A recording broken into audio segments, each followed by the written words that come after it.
Here we're looking at Expedia.com, and this is one that missed its numbers, and it's really not doing too well after hours. It's down 21%, down to 49, so you can see a very big move here. And I always think that these are the best, I think some of the best examples of watching and trying to, determine. A lot of times people say, well, technical analysis can't really tell you what's going on because you do have the acts of news that really can change that. And I guess every once in a while I think that could be said is true, that there could be some surprise things. But with my work that I have already done, I really believe that everything can be kind of determined. And a lot of times it could be after the fact, but you may have missed something that was important to pay attention to.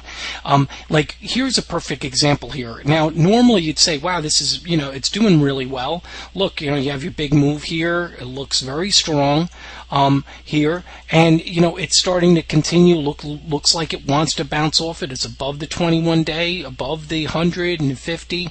It's doing really well. Even you see the prior lows, looks like it wants to kind of come around.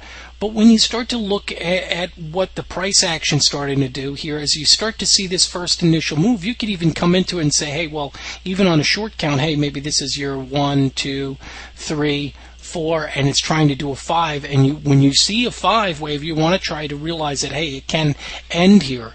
But also, when you start to look at the momentum here, you can see that you're seeing a clear sliding of the momentum as it starts to come into this. Matter of fact, it starts to go red just before this announcement. Now let's look, further on this. Let's look on the weekly. Well, this is why you would be very careful. A technician would be out on this position. And the reason being is, first off, when you see it on the weekly, look at what happens here. You're seeing a doji star. You're seeing some indecision because it's not quite sure, it's having a difficult time trying to break to a new high. You also have a prior new high right at this prior range, which was the high of 68. So as prices start to try to come into here at 66, and it fails to hit 66 again from the prior week.